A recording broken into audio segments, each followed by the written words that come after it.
Good morning class third students.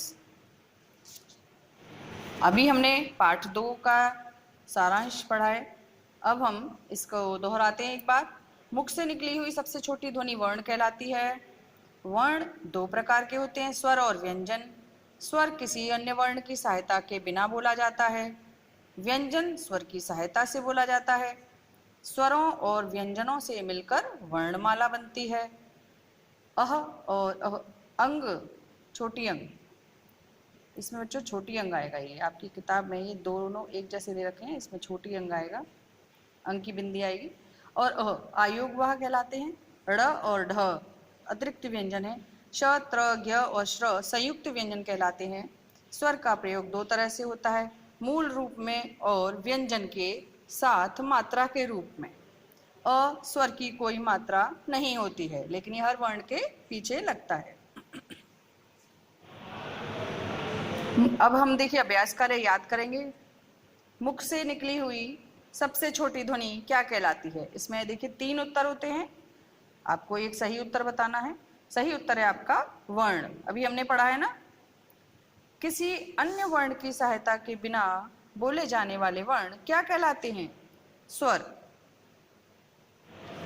संयुक्त व्यंजन की संख्या कितनी है, सही उत्तर है 4। अब देखिए सही और गलत बताना है आपको।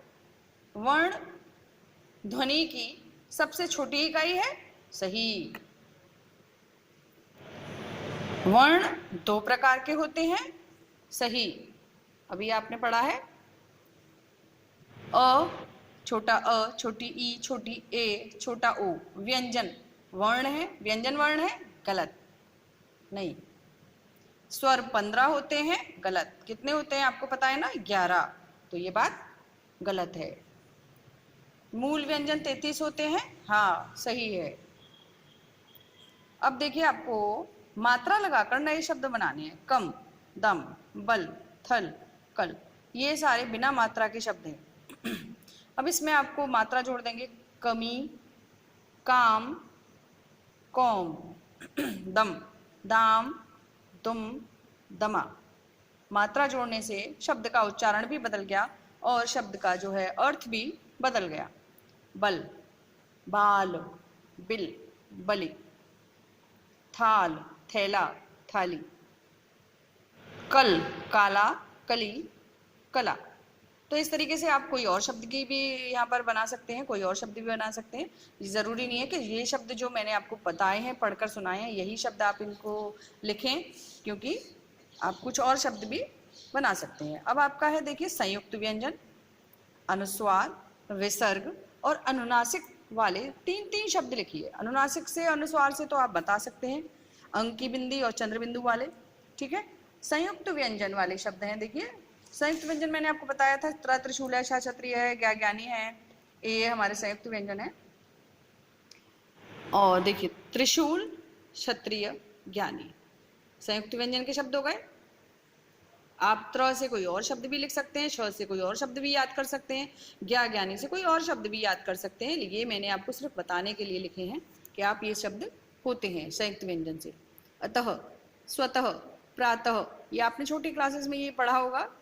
जब आप फर्स्ट में आए होंगे, पहली क्लास में और दूसरी क्लास में आपने ये मात्राएं पढ़ी होंगी। आपको और सब शब्द भी आते होंगे, आप अपनी किताब में पढ़िए। आप इन शब्दों के अलावा भी और शब्द भी लिख सकते हैं। अनुनासिक, अंगूर, देखिए अंक की बिंदी आ गई। अंगद, दंगल, आप बहुत सारे शब्द हैं, बहुत सारे शब्द होते हैं अंक की बिंदी के। आप और भी कुछ सारे शब्द लिख सकते हो। ये जरूरी नहीं है कि मैडम ने ये लिखवाए हैं तो मुझे यही लिखना है, नहीं, आप दूसरे शब्द भी लिख सकते हो, ठीक है।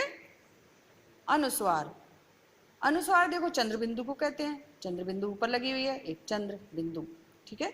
मुंह, माँ, पूंछ, इसमें भी यही मैं आपको बताना चाहती हूँ कि आप इसमें भी दूसरे शब्द भी याद कर सकते हैं, लिख सकते हैं। आप किताब में पढ़िए अनुस्वार और अनुनासिक, संयुक्त व्यंजन और विसर्ग के और कौन से शब्द हैं वो भी आप लिख सकते हैं, ठीक है।